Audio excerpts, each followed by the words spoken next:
Morning. അപ്പോൾ നമ്മുടെ ഇന്നത്തെ റെസിപ്പി എന്ന് പറയുന്നത് വളരെ സിമ്പിളായിട്ടുള്ള റെസിപ്പിയാണ്, പക്ഷേ കുറേ പഴക്കമുള്ള റെസിപ്പിയാണ് കേട്ടോ.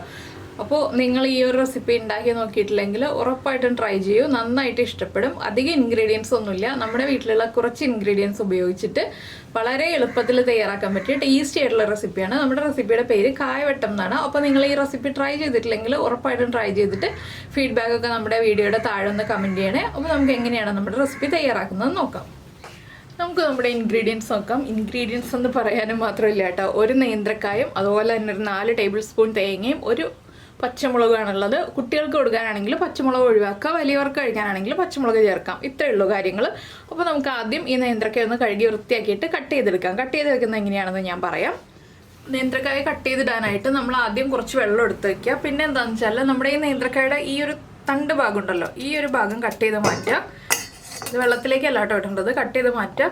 പിന്നെ തൊലിയൊന്നും മാറ്റേണ്ട ആവശ്യമില്ല. നേന്ത്രക്കായ എടുക്കുമ്പോൾ നല്ല വൃത്തിയുള്ള നേന്ത്രക്കായ എടുക്കുക എന്ന് മാത്രം. ചെറിയൊരു കനത്തിൽ ഇതുപോലെ റൗണ്ടിൽ കട്ട് ചെയ്തെടുക്കുക. ചെറിയൊരു കനം വേണം, അപ്പോഴാണ് നമ്മുടെ കായവട്ടം കറക്റ്റ് ആവുക.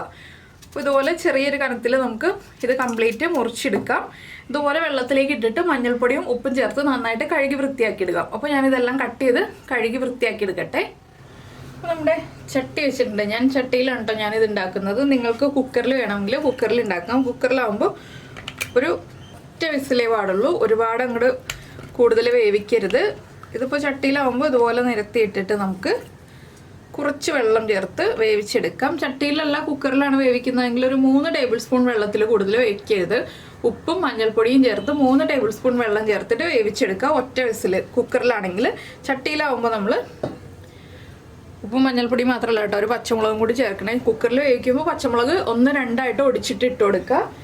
ചട്ടിയിൽ വേവിക്കുമ്പോൾ പച്ചമുളക് ഇതുപോലെ നമുക്കൊന്ന് കട്ട് ചെയ്തിട്ട് ഇട്ട് കൊടുക്കാം. അത് മാത്രമേ ഉള്ളൂ വ്യത്യാസം. പിന്നെ നമ്മൾ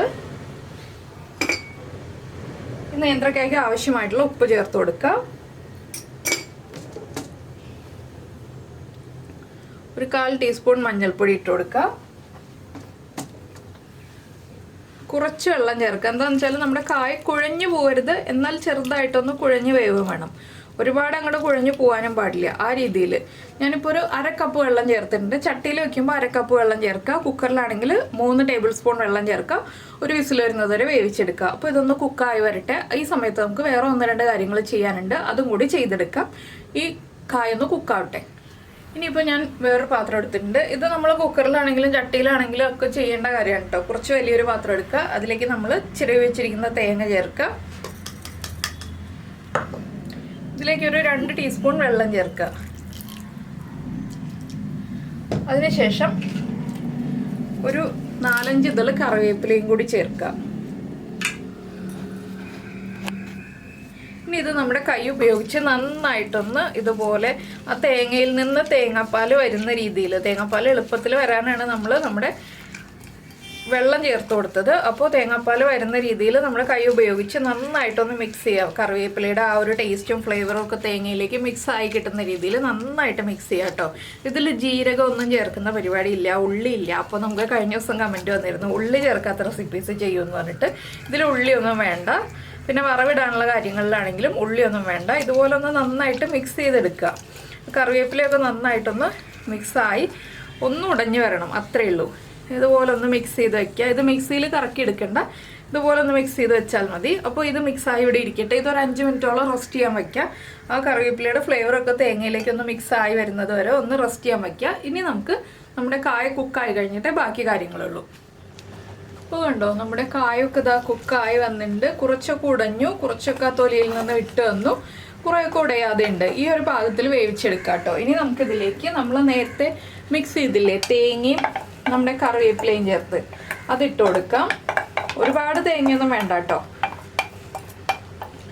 അപ്പോൾ ഇതൊരു ഒരുപാട് വർഷം പഴക്കമുള്ള റെസിപ്പിയാണ്, കുറേ പഴയ റെസിപ്പിയാണ്. നിങ്ങൾ ഇതുപോലെ ട്രൈ ചെയ്തിട്ടില്ലെങ്കിൽ ഉറപ്പായിട്ടും ഒരു പ്രാവശ്യമെങ്കിലും ട്രൈ ചെയ്ത് നോക്കണേ.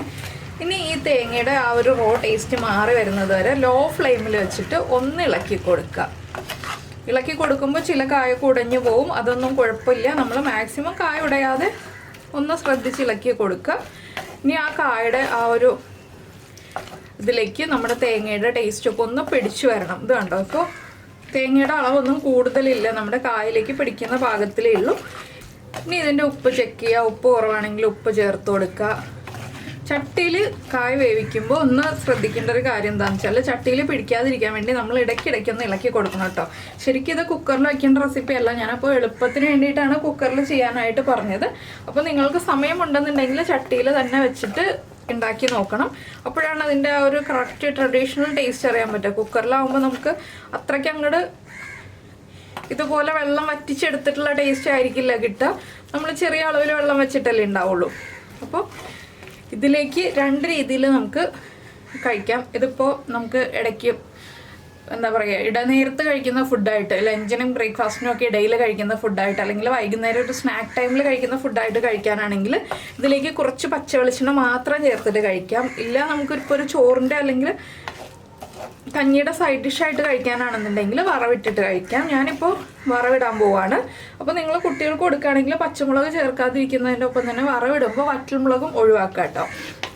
അപ്പോൾ നമ്മുടെ കായവട്ടത്തിൽ നിന്ന് നന്നായിട്ട് ആവി വരുന്നുണ്ട്. നന്നായിട്ടൊന്ന് ആവി വന്നു കഴിയുമ്പോൾ നമുക്കിനി വറവിടാനുള്ള പാൻ വെച്ചിട്ട് വറവിടാനുള്ള കാര്യങ്ങൾ നോക്കാം. വറവിടുമ്പോൾ 1-2 കാര്യങ്ങളും കൂടി ചേർത്തിട്ട് വേണം വറവിടാനായിട്ട്. അപ്പോൾ ഇത് മാറ്റി വയ്ക്കാം നമുക്ക്. അപ്പോൾ ഞാൻ വേറൊരു പാൻ വെച്ചിട്ടുണ്ട്. ഈ പാൻ ഒന്ന് ചൂടായി വരട്ടെ. അപ്പോൾ വറവിടാനുള്ള കാര്യങ്ങൾ എന്തൊക്കെയാണെന്ന് വെച്ചിട്ടുണ്ടെങ്കിൽ കുറച്ച് ജീരകം വേണം, ഉലുവ വേണം, കടുക് വേണം. അങ്ങനെ നമ്മൾ സാധാരണ കറിക്ക് വറവിടുന്ന പോലെയല്ല, ജീരകവും ഉലുവയും കടുകും എല്ലാം ചേർത്തിട്ടാണ് വറവിടുന്നത്. വറ്റൽമുളകും വേണം കേട്ടോ, 2-3 വറ്റൽമുളകും വേണം. അപ്പോൾ ഇതെല്ലാം അടുപ്പിച്ച് വെച്ചോളൂ. നമ്മുടെ പാൻ ചൂടായി വരുമ്പോൾ നമുക്ക് വറവിടാനുള്ള കാര്യങ്ങളെല്ലാം റെഡിയാക്കി വെക്കാം. നമ്മുടെ പാനിൽ നമ്മൾ വെളിച്ചെണ്ണ ഒഴിച്ചിട്ടുണ്ട്. ഒരു 2 ടീസ്പൂൺ വെളിച്ചെണ്ണ മതി കേട്ടോ. ഇതിലേക്ക് നമുക്ക് ആദ്യം ഒരു 1/2 ടീസ്പൂൺ കടുക് ചേർത്ത് കൊടുക്കാം. കടുക് ഒന്ന് പൊട്ടി തുടങ്ങട്ടെ. കടുക് പൊട്ടി തുടങ്ങുമ്പോൾ 4-5 ഉലുവ. കടുകും ഉലുവയും പൊട്ടി കഴിയാറാവുമ്പോൾ മാത്രം ഒരു പിഞ്ച് ജീരകം, നമ്മുടെ ക്യൂമിൻ സീഡ്സ്, നല്ല ജീരകം, അത് ചേർത്ത് കൊടുക്കുക. അതിനുശേഷം ഒരു 3 വറ്റൽമുളക്, ഒരു തണ്ട് കറിവേപ്പില. ഞാനിപ്പോൾ ഒരു തണ്ട് കറിവേപ്പില ചേർത്തിട്ടില്ല, 4-5 ഇതിൽ കറിവേപ്പില ചേർത്തിട്ടുള്ളൂ.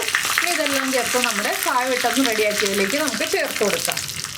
ഇനിയിപ്പോൾ നമ്മുടെ വറവ് നമ്മൾ ചേർക്കുകയാണ്. വറവ് ചേർത്തിട്ട് ഉടനെ തന്നെ ഉപയോഗിക്കരുത്. ഒന്ന് അടച്ചു വെച്ചിട്ട് ഒരു 5 മിനിറ്റ് കഴിഞ്ഞിട്ട് ഉപയോഗിക്കുക. ഇളം ചൂടോടുകൂടി ഉപയോഗിക്കുക കേട്ടോ. അപ്പോഴാണ് ടേസ്റ്റ് ഉണ്ടാവുക. അപ്പോൾ നിങ്ങൾ ഈ ഒരു റെസിപ്പി ട്രൈ ചെയ്തിട്ടില്ലെങ്കിൽ ഉറപ്പായിട്ടും ഉണ്ടാക്കി നോക്കൂ.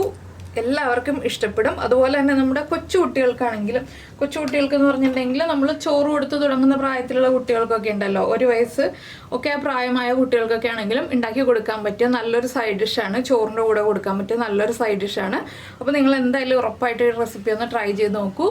കുട്ടികൾക്കും വലിയവർക്കും എല്ലാവർക്കും ഇഷ്ടപ്പെടുന്ന റെസിപ്പിയാണ്. അപ്പോൾ ഇഷ്ടമായി കഴിഞ്ഞിട്ടുണ്ടെങ്കിൽ നമ്മുടെ വീഡിയോയുടെ താഴെ ഒന്ന് കമൻറ്റ് ചെയ്തേക്കണം കേട്ടോ, ഇഷ്ടമായോ ഇല്ലയോ എന്നുള്ളത്. അതുപോലെ തന്നെ ഇഷ്ടപ്പെട്ട റെസിപ്പി ആണെങ്കിൽ ലൈക്ക് ചെയ്യാനും മറക്കില്ലല്ലോ. പിന്നെ നമ്മുടെ ചാനൽ ആദ്യമായിട്ട് കാണുകയാണ്, നമ്മുടെ വീഡിയോ പ്രസൻറ്റ് ചെയ്യുന്ന രീതിയൊക്കെ ഇഷ്ടമായി എന്നുണ്ടെങ്കിൽ നമ്മുടെ ചാനലൊന്ന് സബ്സ്ക്രൈബ് ചെയ്ത് സപ്പോർട്ട് ചെയ്യണേ. സബ്സ്ക്രൈബ് ചെയ്യുന്നതിന് ഈ വീഡിയോയുടെ താഴെയുള്ള റെഡ് സബ്സ്ക്രൈബ് ബട്ടൺ ഒന്ന് ക്ലിക്ക് ചെയ്യുക. ആൻഡ് റൈറ്റ് സൈഡിലുള്ള ബെല്ലൈക്കണും ക്ലിക്ക് ചെയ്യുക. അപ്പോൾ ഓൾ എന്ന് പറഞ്ഞിട്ടൊരു ഓപ്ഷൻ കാണാം. ആ ഓളും കൂടി പ്രസ് ചെയ്തിട്ടുണ്ടെങ്കിൽ ഞാൻ എപ്പോഴും വീഡിയോ അപ്ലോഡ് ചെയ്യുമ്പോൾ നിങ്ങൾക്ക് നോട്ടിഫിക്കേഷൻ വരും. അപ്പോൾ നമുക്ക് നമ്മുടെ അടുത്ത റെസിപ്പിയുമായിട്ട് വീണ്ടും കാണാം.